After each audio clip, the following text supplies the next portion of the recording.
find somebody that's on equal footing with that understands like what you stand for and who you want to, how you want to be represented. Exactly. That's the main thing. If you can find somebody that, and y'all mesh, rock, y'all rock together. But there are going to be people that will try you and suggest this and you should do this or try to pressure you. Nah, don't get pressured into doing anything that you don't feel comfortable doing.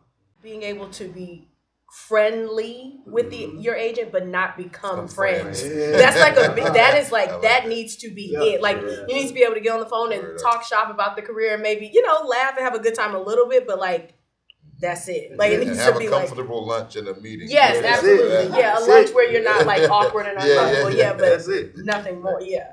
I'm polite, but you're not my friend. You're my employee. That's the way I see it. Because I own 90% of the company. You own 10%. You're your own best rep. When you're in the room, your agent ain't in the room auditioning with you. When you taping, your agent ain't taping with you. I tell you guys this all the time. You do that shit for you. Because at the end of the day, you send in a bad tape or your agent ain't happy, guess who get dropped? You do. And now you hunting for another agent. They got 20 other Chris Greenes on the roster they can submit. The biggest thing, I think, is relationships. It's who your agent knows and that relationship they have with the casting directors. Casting directors have a very limited amount of time for who they could send their submissions to. So they'll send it to their favorite agents that they're close with, that they know have a good roster. Yeah. Is the agency that you are interested in, do they have those relationships and connections where they might be the first call? If you have an account on IMDB Pro, I highly recommend you go on there and you do your research. Favorite actors that you really highly respect, go on their pages and see who they're represented by.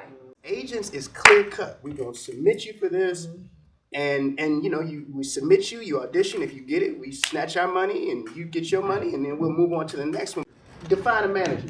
Define what the manager is the only thing that's not clearly defined. Like back in the day, it used to be a thing where it said like if your agent didn't get you X amount of auditions, you could get out your contract. Right. But management's one of the things where it's a real loose kind of let me manage you, and then what are you gonna do? It's really an easy job to define because you really just get in there and do all the things that the other people on your team ain't doing. That's really to me what a manager does. Trust your instinct. When it comes to managers. If you meet a manager and you feel like that manager can get in there and help you get to that next level, rock with them. If you feel like that manager might be talking shit and might not be able to do it, don't let them have access to your check because at the end of the day, it's another 10 to 15%. Yeah.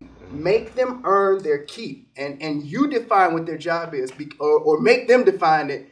And then have them write it down. That's the other thing I would suggest. Have them write down what you can expect from them. So that when it comes time to re-up or it comes time to reevaluate, you can go down that checklist and say, remember when you said this? Remember when you said this, this, and this? None of these things got taken care of. These boxes are checked. That's why I got a bounce. I don't have a manager, but I have 3 agents. But they're all in different markets. I met with them, I auditioned, and they were ready to sign me. And I was very clear with them from the very beginning. I said, okay, I already have a Florida rep. I will do east of the Mississippi with her and west of the Mississippi with you. Now, Atlanta, because it's such a wide market, will kind of, see who has what, but she has priority because she is in that market.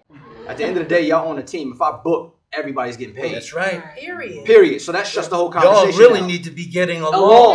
Because you're trying to get paid. Because I'm the product. Exactly. Done. It's not to scare you guys from getting an Atlanta agent. That's not what we're saying. It's a great what we're saying is understand they, like Dennis said, they're in desperation mode. Yeah. If I'm making money off of you, I don't want you going nowhere. You keeping my doors open. Right. Yeah. So I'm going to try to, nah, dog, you're not ready to start. Come off the bench. You're still good. You're not ready to start. Come off the bench.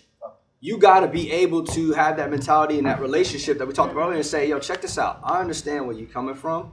This is where I'm trying to get to. Yeah. If you can't rock with that, you're going to lose me anyway because I'm going to jump ship. Exactly. And you got to know when you're ready. Yes. Because you may not be ready right now. This is a great building market. That's what I always tell people. Yeah. I hit a ceiling here. I was booking co-star after co-star. Yeah. I was working down, but they were all co-stars. Yeah. And I knew that if I stayed in this market, I would continue to work, but I would continue to get the same type of work. So when I hit that ceiling, that's when I decided to go. You have to know when you're ready. I came up in this business as a local hire, having to fight against cats from LA and New York to get parts. I can tell you right now, they look down upon Not just talent, but the representation as well. 100%. Constantly. 100%. You know, one of the reasons why I wanted some type of representation here in Georgia, because there's a lot going on in Georgia. It's a lot of work that comes through here. And as actors that live here, I have a residence here, you know, we do need people here to kind of watch our backs. Sooner or later, you're going to come to LA or you're going to go to New York. What up? And if you don't go to either one of them places, you're going to go to Chicago third. And Those are the three big markets. Going to LA or New York. That's right. It's just going to happen.